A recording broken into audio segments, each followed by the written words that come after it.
Okay, good afternoon, good people, smart people, happy people, and believers. And welcome back to my channel again through Ransom. Currently, my title is about the gate of paradise, insight from Hadith Tirmidhi. He said that the gates of paradise are flung open on Monday and Tuesday. So please stay tuned on with me. We'll get inspired and motivated facing life. Life turbulence and the hereafter vibration. By the way, it's the first repository of Islamic tradition.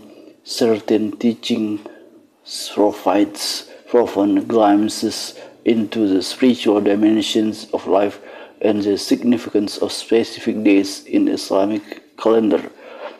So among this teaching is the hadith attributed to Abu Hurairah, a companion of the Prophet Muhammad, which highlights the spiritual significance of Mondays and Tuesdays. Deeds are presented to Allah on Mondays and Tuesdays, and I like my deeds to be presented while I'm fasting. This hadith recorded in Sunan Tirmidhi underscores the importance of these days in the Islamic week. Let's see the understanding the hadith above. By the way, the hadith emphasizes that on Mondays and Tuesdays, deeds on individuals are presented to Allah.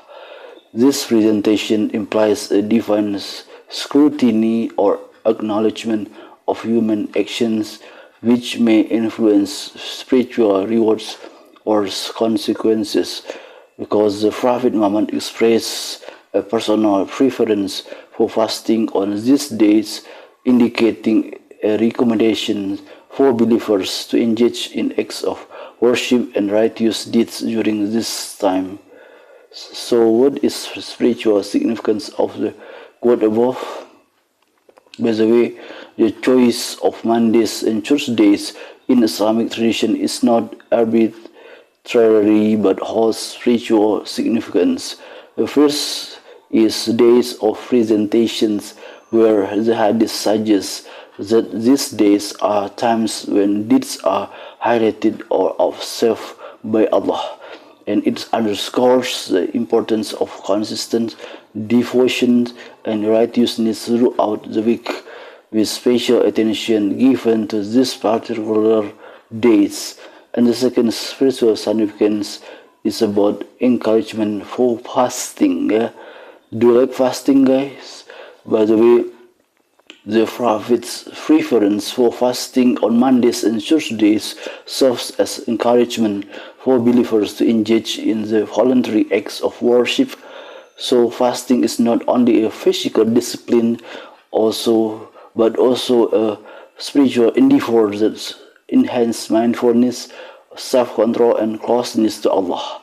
So, what are practical implications of the quote above about fasting on Mondays and Tuesdays?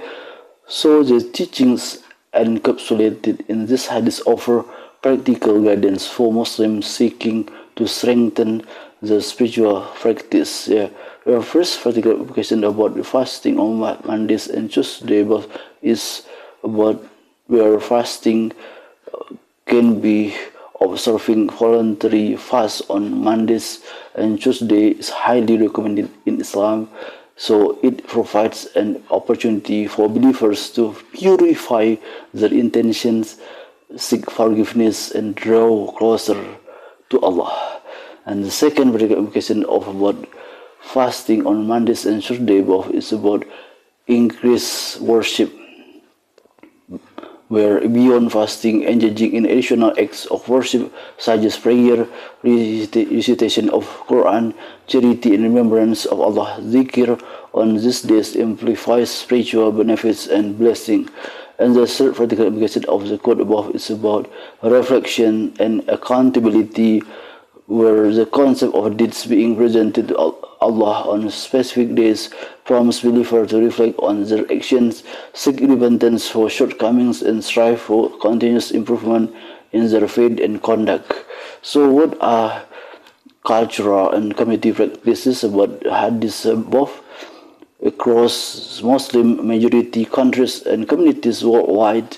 Observance of Mondays and Tuesdays as days of heightened spiritual activity is often accompanied by communal practices on mosque gatherings.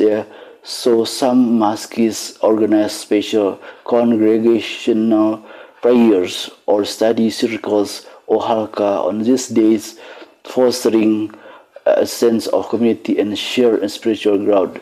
And the second, cultural communities practice can be done by charitable acts.